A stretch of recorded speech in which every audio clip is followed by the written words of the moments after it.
વડોદરાના માંજલપુર તુલસીધામ પાસે આવેલા પીઝીનોઝ પિઝામાં ગ્રાહકને ફૂગવાળા પિઝા આપવાથી એક બાળકીની તબિયત લથડી હોવાના સમાચાર સામે આવ્યા છે। વડોદરા શહેર માંજલપુર તુલસીધામ 4 રસ્તા મંજીત નગરમાં આવેલા પીઝીનોઝ પિઝાના આઉટલેટ પર ગ્રાહકને ફૂગ લાગેલા પિઝા આપવામાં આવ્યા હતા। આ પિઝા 3 મહિલા અને 2 બાળકોએ ખાધા હતા। આ પિઝા ખાધા બાદ સવારથી જ 4 વર્ષની બાળકીની તબિયત લથડી હતી અને તેને તાવ ચડી આવ્યો હતો। તાવ હજુ સુધી ન ઉતરતા તે ફરી મહિલાઓ આ પિઝા શોપના આઉટલેટ પર આવી હતી અને તેના મેનેજર અને સંચાલકનો સંપર્ક કર્યો હતો, પરંતુ ત્યાં કોઈ પણ વ્યક્તિ હાજર ન હતો અને સ્ટાફને પણ તે લોકોએ ભગાડી દીધા હતા તેવી માહિતી મળી હતી। હાલ સમગ્ર મામલે હવે આરોગ્ય વિભાગ કાયદેસરની કાર્યવાહી કરે તથા આ પીઝીનોઝ પિઝાના તમામ આઉટલેટને બંધ કરે તથા જવાબદાર સંચાલક અને મેનેજર પર કાયદેસરની કાર્યવાહી કરે તેવી માંગ ઉઠવા પામી છે। સવારથી મારી દીકરીને કાલે એને પીઝા ખાધા હતા, એટલે સવારથી એને તાવ આવતો હતો। એકવાર તો મેડિસિન આપી કે કદાચ કઈ કારણસર આવતો,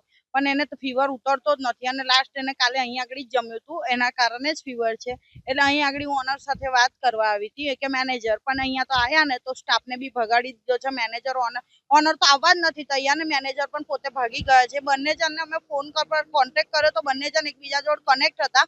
4 થી 5 વાર કોલ કર્યા, બીઝી આવે। એના પછી હું પોલીસ સ્ટેશન ગઈ તો ત્યાં જઈને પાછા કોલ કરું ત્યાં સુધી તો બંને ફોન સ્વિચ ઓફ કરી દીધા હતા।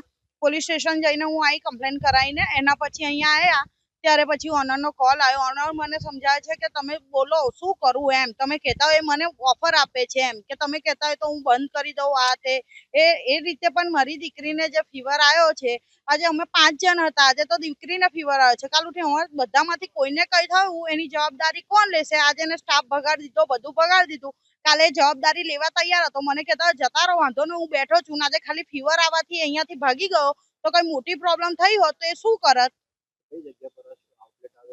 તુલસીધામ 4 રસ્તા પાસે પીઝોનીઝ પિઝા છે। આની આગળ આનું ટોટલી બધું સીલ થવું જોઈએ, આની ટોટલી જે બધી બ્રાન્ચ છે ને ત્યાં આગળ બધી કાર્યવાહી થવી જોઈએ, બધી જગ્યાએ ચેકિંગ થવું જોઈએ અને આની પર જે પણ ગુનો લાગતો હોય ગુનો લગાવવો જોઈએ અને બધી જ રીતે એનું જે પણ કાર્યવાહી છે બધી કાર્યવાહી હું કરવા તૈયાર છું, પણ કઈ ને કઈ એનું જે બી છે એનું એક્શન લેવું જ જોઈએ અને ન્યાય મળવો જ જોઈએ।